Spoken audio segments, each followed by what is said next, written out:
Ya pemirsa, Presiden Republik Indonesia Prabowo Subianto ini menaikkan gaji dari hakim ini sebesar 280%. Pertanyaannya, dengan adanya kenaikan ini, dengan adanya keinginan untuk kemudian ini meningkatkan kesejahteraan hakim, apakah akan juga menghilangkan mafia-mafia hukum dan juga mafia peradilan? Itu yang akan kita bahas di Apa Kabar Indonesia Malam, pemirsa. Bersama dengan sejumlah narasumber yang sudah hadir, kita akan sapa satu persatu. Di sebelah saya sudah ada Prof. Amzulian Rifai yang merupakan Ketua Komisi Yudisial. Selamat malam, Prof. Amzul. Mbak Tiara. Sehat ya? Alhamdulillah. Alhamdulillah. Di sebelahnya sudah ada Pak Marwarar Siahaan yang merupakan mantan hakim. Selamat malam Pak Marwarar. Selamat malam, selamat malam. Terima kasih sudah hadir. Kemudian juga ada Prof. Suparji Ahmad yang merupakan pengamat hukum pidana. Prof. Suparji, selamat malam. Malam Mbak. Malam. Terima kasih. Dan juga hadir melalui sambungan Zoom pemirsa, Prof. Gayus Lumbun yang merupakan mantan hakim Mahkamah Agung. Selamat malam Prof. Gayus, sudah tersambung bersama kami. Ya, selamat malam. Baik, selamat malam. Terima kasih Prof. Gayus. Saya akan ke Prof. Amzulian terlebih dahulu. Prof, betul apa yang disebutkan oleh Pak Presiden begitu ya, bahwa memang posisi ataupun juga profesi hakim ini tidak pernah mudah. Banyak orang yang kemudian ini berharap atas kejujuran hakim tersebut. Tetapi kita harus ingat juga Prof, bahwa tidak sedikit pula kasus-kasus yang kemudian ini melibatkan hakim.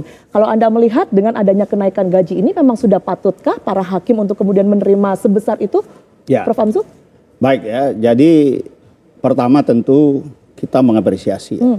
Komisi Yudisial mengapresiasi upaya kepala negara ya. Di sini tentu Presiden sebagai kepala negara memperhatikan gaji ya.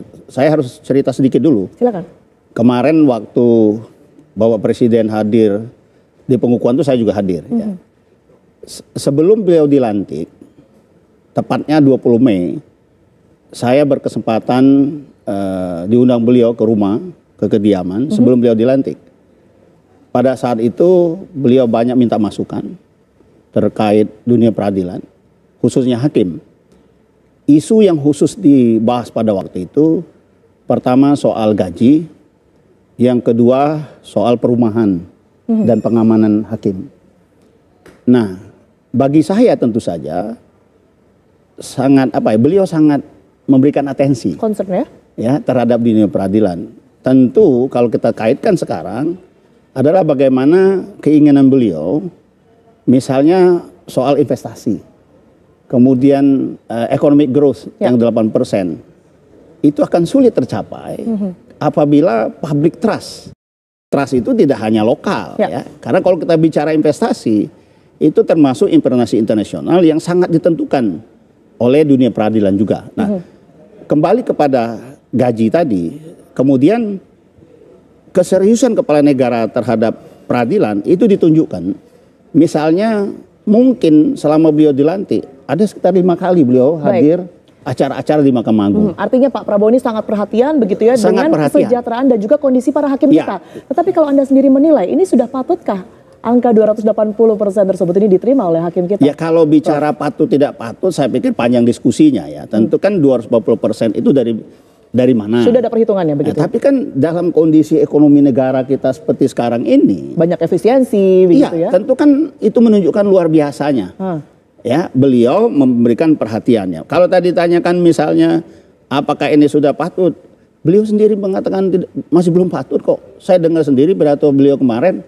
Karena ketika beliau meminta itu dihitung, diajukan, kata beliau ini masih kurang. Tambah lagi, kurang lagi. Sekarang pun 280% itu dari berapa? Ya kan? Kalau gaji pokok 280% itu untuk yang, ini kan katakanlah 1-3 tahun pengalaman, mungkin jadinya nanti tidak lebih dari 9 juta mungkin. Baik, gaji tapi pokok. Dengan adanya keterlibatan hakim-hakim dalam beberapa kasus belakangan ini ya Prof ya, Anda melihatnya sendiri seperti apa dengan ini kan untuk para hakim junior belum seluruh hakim. Ya, hakim yang junior dulu ini berlakunya. Baik. Dan saya pikir satu harus cepat dieksekusi. Yang kedua, hakim itu bukan hanya hakim karir. Ada hakim ad hoc tipikor yang juga mesti dipikirkan. Baik. Ya, baik. Nah, ini bagaimana? Karena hakim tipikor ini cukup banyak jumlahnya. Itu jadi yang kemudian menurut saya, dibahas. yang pertama, karena berita 240% ini sudah menyebar, segera dieksekusi. Yang kedua adalah bagaimana hakim ad hoc juga dipikirkan untuk include di dalam. Baik, saya harus bergeser ke Pak Ya. Marwarar. Pak Marwarar, kalau boleh diceritakan sedikit ya, sebenarnya kalau berkali-kali kita mendengar mengenai kesejahteraan hakim, apalagi ke Pak Prabowo juga sudah mention, ini sudah belasan tahun tidak naik gaji. Kondisinya sendiri seperti apa sebenarnya? Ya, lepas dari itu dulu ya, bahwa itu persyaratan yang secara universal ditetapkan juga, ada special rapporteur khusus untuk the independence of the judiciary di PBB itu, ada 4 jaminan yang harus diberikan kepada hakim itu. Yang pertama itu adalah jaminan hidup hakim dan keluarganya. Yang kedua itu ada jaminan kesehatan, baru dan masa pensiun. Ada 2 lagi yang tidak perlu saya sebutkan. Itu adalah tugas negara sebenarnya memikirkannya bagaimana senantiasa dia memelihara kecukupan daripada kehidupan hakim itu agar dia bisa dipaksa, tidak usah diharapkan, dipaksa mampu memberi keadilan melalui sesuatu sikap atau kondisi independen. Dia tidak dipengaruhi, termasuk suap itu kan salah satu yang berbahaya sebenarnya dalam kondisi ini. Jadi kalau dia sudah dilengkapi dengan jaminan hidup, kita bisa menuntut mereka untuk memberikan yang terbaik dalam keadilan. Dan ini tentunya kita apresiasi lah Pak Presiden ini, barangkali yang secara terbuka dan cepat kondisi seperti ini baru kita hadapi sekarang.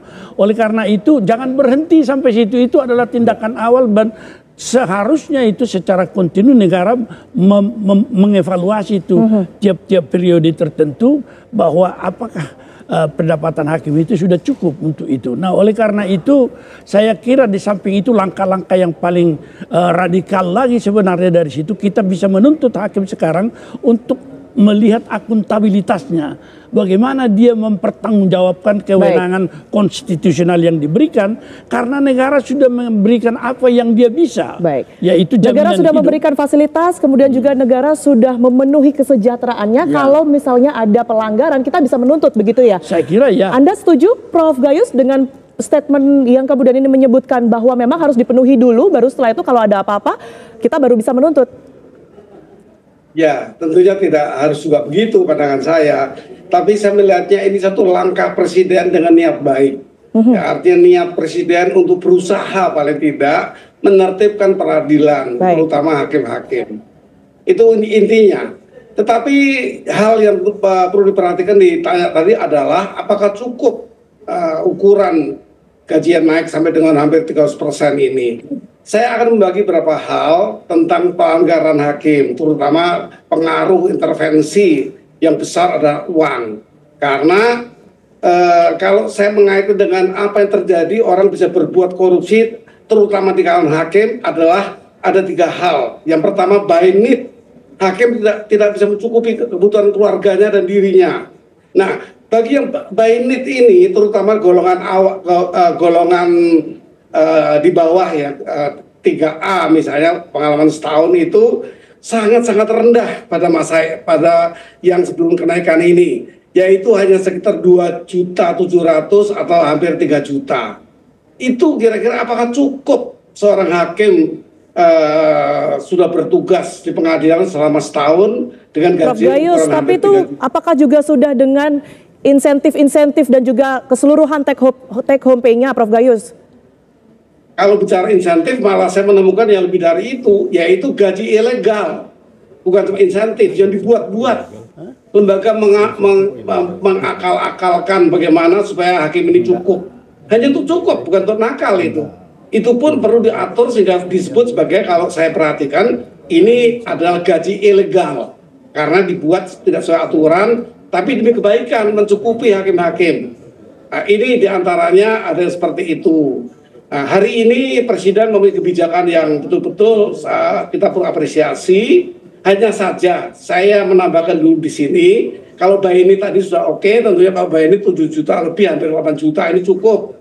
Tetapi kalau kita bicara hakim ini terdiri dari 2 posisi. Yang pertama dia hakim, kedua dia ASN ketika diangkat menjadi hakim. Nah, ini kira-kira perlu diperhatikan. Karena untuk kedudukan ASN tahun 2023 kemarin, 2024 sudah naik 7%. Apakah ini digabung juga dengan yang 28% itu perlu dipertegas oleh Mahkamah Agung. Mahkamah Agung harus bisa mengeluarkan sebuah pedoman bahwa gaji yang baik seperti apa agar tidak hakim menyimpang atau lembaga pengadilan membuat pemberian-pemberian atau honor, ya setelah gaji ada honor dan berbagai istilah, sehingga menjadikan satu pemberian yang tidak sesuai dengan ketentuan peraturan penggajian. Ini kira-kira pandangan saya. Jadi hakim itu juga ASN. Bagaimana kita akan menggabungkan gaji ASN-nya juga sebagai hakim. Oke, baik. Dengan peningkatan salary atau gaji ini ya, tentunya masyarakat ini pada akhirnya menyoroti apa yang bisa didapatkan oleh masyarakat dengan tingginya gaji yang sudah didapatkan oleh hakim-hakim tersebut. Karena memang kenyataannya saat ini adanya mafia hukum, kemudian juga mafia peradilan ini masih terus menghantui masyarakat. Itu yang nanti akan saya tanyakan ke Prof. Suparji. Tetapi usai jeda terlebih dahulu, pemirsa kami akan... Baik di Indonesia, Jawa Barat, bahkan di tingkat dunia dari berbagai lembaga survei global, internasional maupun nasional. Yang nasional itu BPS maupun BKN, data-datanya dari sana, dan Menpan. Sedangkan kalau global itu ada Gallup, ada dari Harvard University dan sebagainya. Nah, ternyata pada umumnya setiap pegawai itu ketika menghadapi pensiun ada 3 perspektif ya yang biasanya dimiliki. Ada yang sikapnya netral perspektifnya. Pensiun mah biasa aja menurut saya gitu. Nggak ada antusiasme yang berlebihan, tapi juga tidak ada kecemasan yang mendalam. Kenapa? Nah, ini biasanya yang perspektif netral ini karena memang kalau dari sisi aktivitas, baik masa dinas maupun nanti pensiun, dia sudah mengukur tidak ada perubahan yang signifikan. Yang tadinya sibuk, saya pensiun akan tetap sibuk karena saya sudah punya aktivitas A, B, C, dan C. Misalnya, sibuk di bidang keagamaan, bidang sosial, ataupun bisnis sudah punya. Nah, itu biasanya mereka netral-netral aja. Demikian juga dari sisi keuangan finansial. Karena memang sudah punya passive income atau sudah punya bisnis-bisnis yang nanti tinggal jalan, pensiun kan tinggal saya bergeser aja yang tadinya di kantor, sekarang di dunia usaha misalnya. Jadi pendapatannya tidak banyak berubah. Itu biasanya memiliki perspektif netral. Nah, ada yang perspektif negatif, yaitu pensiun itu melihat akhir dari produktivitas. Nah, ini mudah-mudahan kita tidak ada di sini ya. Ya, udah capek lah, mau istirahat. Ya, oke sih, sebenarnya nggak ada salahnya juga. Tapi nanti kita lihat bagaimana sebenarnya masa pensiun itu. Yang kedua ada juga yang melihat pensiun itu ketidakpastian finansial. Ini terutama yang memasuki usia pensiun tetapi sudah pendapatan berkurang, beban-beban pengeluaran masih tinggi. Apa misalnya ada anak yang masih kuliah, sekolah, lalu mau nikahkan anak belum siap, lalu mungkin kendaraan selama ini punya dinas gitu, tidak menyiapkan untuk penggantinya yang mobil pribadi, kendaraan lainnya, atau rumah dalam kondisi juga rumah dinas ternyata harus keluar dari fasilitas-fasilitas itu, tidak sempat menyiapkan. Nah, ini pasti akan ada situasi seperti ini, ketidakpastian. Dan juga ada masa-masa kesepian dan kehilangan makna. Kalau apalagi ini biasanya yang punya jabatan tinggi, punya otoritas yang besar ketika dinasnya. Nah, ini ada kegamangan ya, atau apa namanya, post power syndrome ya. Aduh, gimana nanti saya nggak punya mana nih, kalau dulu tinggal perintah, staf banyak, masyarakat juga hormat ke saya, tiba-tiba begitu pensiun orang nggak ngelihat saya, nggak ngelirik lagi. Nah, ini juga ada perasaan-perasaan seperti itu. Ini juga perlu diadaptasi, perlu dipersiapkan secara mentalnya, secara spiritualnya. Nah, yang bagus itu perspektif positif nih. Dia justru malah semangat pensiun. Karena kenapa? Oh, ada awal kehidupan baru. Loh, kenapa? Oh, saya kan selama dinas mah disuruh-suruh terus. Nah, saya nanti jadi bos kalau sudah pensiun. Kan boleh gitu, punya pikiran begitu. Nah, atau kalau di dinas itu saya nggak bisa milih-milih kerjaannya, ya sesuai dengan cuti juga susah gitu kan. Mau kumpul keluarga susah, nanti saya bebas waktu, bebas finansial, kalau apalagi tadi sudah ada kesiapan investasi yang memadai. Lalu ada yang melihat juga pensiun itu transisi, bukan berhenti. Artinya tadi, mungkin ada garapan yang memang selama dinas ini ingin sekali saya sebenarnya aktif katakanlah di bidang kebudayaan, kesenian, tapi karena kesibukan Tidak bisa, nanti kalau pensiun pokoknya saya mau main band aja, mau jadi pemain band apa, mau manggung, mau show, bisa. Atau ya paling tidak menikmati musik tradisional, misalnya mau gamelan, mau belajar kacapi suling, begitu. Ada yang passionnya saya mah ingin ngurus lingkungan, ngurus sampah biar bersih, bermanfaat dengan lingkungan, mau mengelola hutan ya dan sebagainya. Nah, inilah yang perspektif. Nah, namun dari ketiga perspektif itu, walaupun kita inginnya di posisi 3 atau paling tidak di netral nomor 1, ternyata hasil survei ini yang grafik-grafik di sebelah kanan ini warna-warni, 34% para pegawai yang menghadapi pensiun itu memandang pensiun itu sebagai akhir dari produktivitas. Nah, jadi kenyataannya seperti itu, teman-teman. Itu diakui ataupun tidak ya, artinya di bawah sadar kita, walaupun kita merasa saya mah oke-oke aja pensiun nggak ada masalah, tetapi selalu ada pikiran, aduh, saya dulu mah dinas aktif, banyak kesana kemari, nanti mah diem aja di rumah gitu. Nah ini umumnya ya. Lalu yang kedua biasanya perspektif yang paling berkembang itu adalah ketidakpastian finansial. 29% pikiran ketika pensiun itu pasti pendapatan menurun gitu. Lalu kesepian atau kehilangan makna itu 24% dan ternyata yang berperspektif positif itu 22% saja gitu ya. Yang melihat bahwa pensiun ini awal kehidupan baru dan saya punya target baru, punya tadi second career yang ingin saya jalankan di masa pensiun. Itu ternyata hanya 22%. Oke. Ya, lanjut. Sehingga pensiun ini biasanya menjadi topik yang cenderung dihindari, tidak populer gitu ya.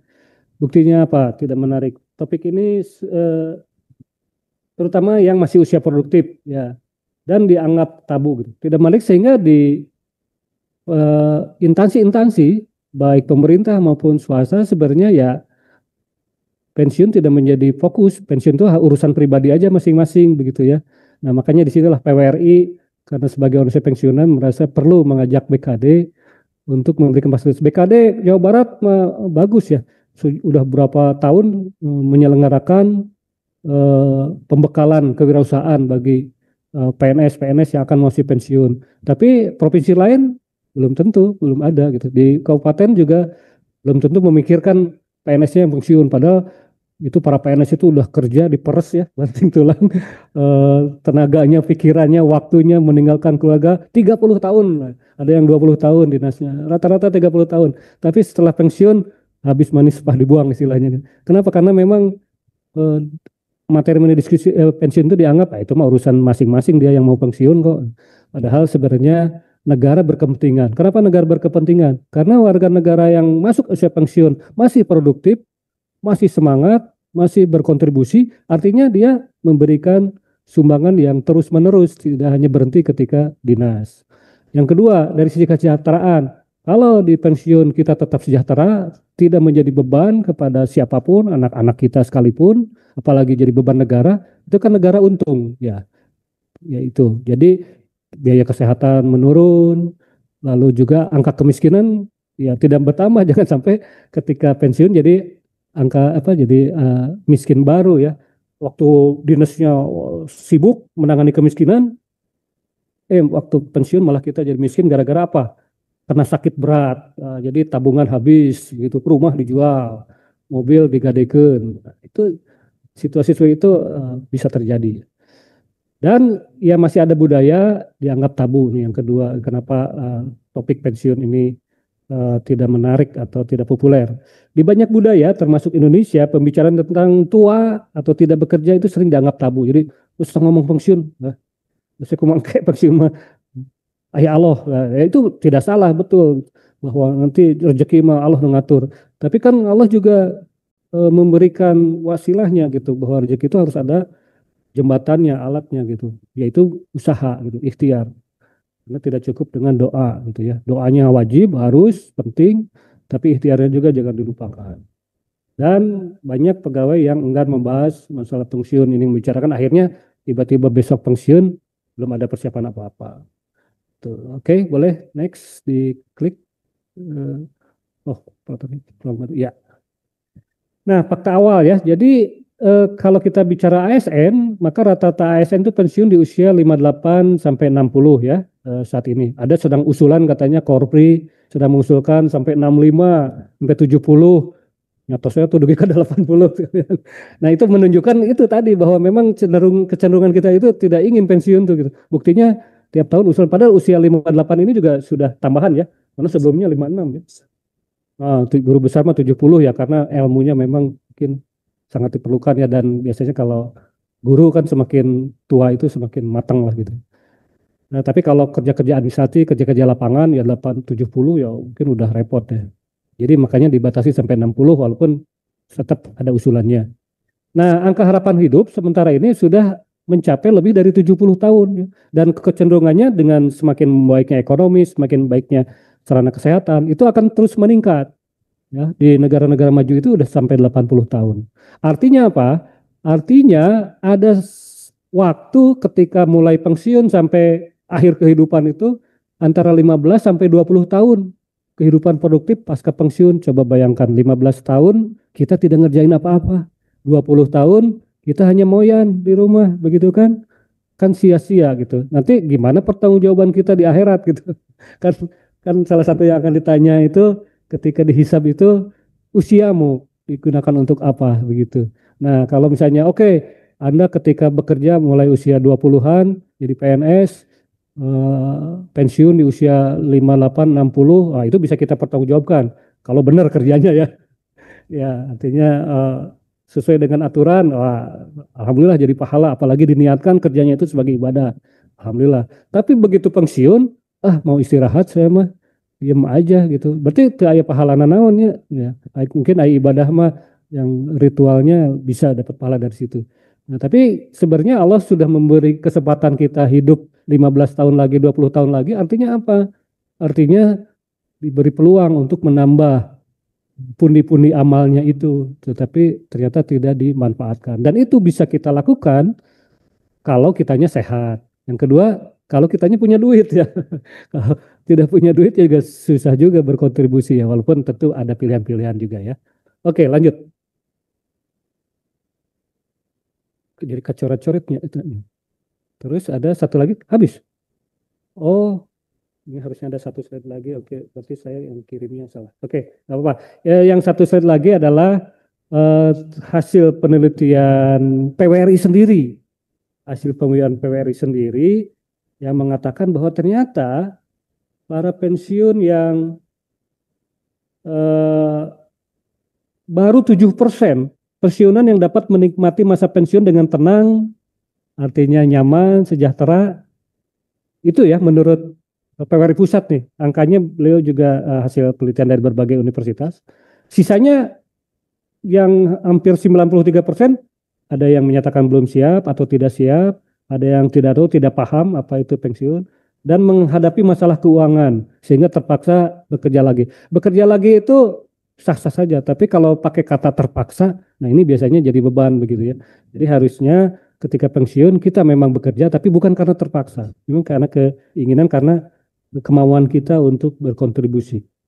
Terus sementara biaya hidup makin tinggi ya, jadi nanti kita pensiun itu jangan berharap harga beras jadi murah, akan lebih mahal karena apa? Inflasi kita tinggi gitu ya. Nanti biaya transportasi akan naik, biaya anak-anak sekolah, cucu-cucu kita naik, biaya kesehatan naik gitu ya. Terus ada juga yang problemnya adalah belum punya rumah yang memadai. Lalu juga, nah ini saya juga menghimbau nih bank-bank ini, begitu pensiun ini malah bank itu masih menyodorkan kredit-kredit. Jadi 80% pensiun kita SK-nya masih disekolahkan juga gitu. Jadi tidak cukup ketika PNS SK kita di bank ya, sehingga kita menjadi pegawai bank ya seumur-umur gitu karena SK kita di bank. Tetapi ternyata sudah pensiun pun berbagai bank menyodorkan lagi, Pak ini untuk perbaiki rumah, ini Pak untuk nyicil kendaraan, ini Pak untuk biaya kesehatan. Bahkan atau ya memang terpaksa kita gitu harus dirawat, aduh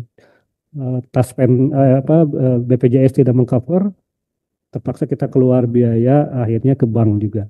Dan ini yang memprihatinkan, sebagiannya juga terjerat pinjol. Aduh, ini Ini ya, jadi itu sayang ini slide-nya nggak bisa ditayangkan, tapi ini ada data-data yang seperti itu ya. Ini bukan ingin menakut-nakuti Bapak Ibu, tetapi fakta dan data ini saya sampaikan dan kewajiban kami PWRI untuk bisa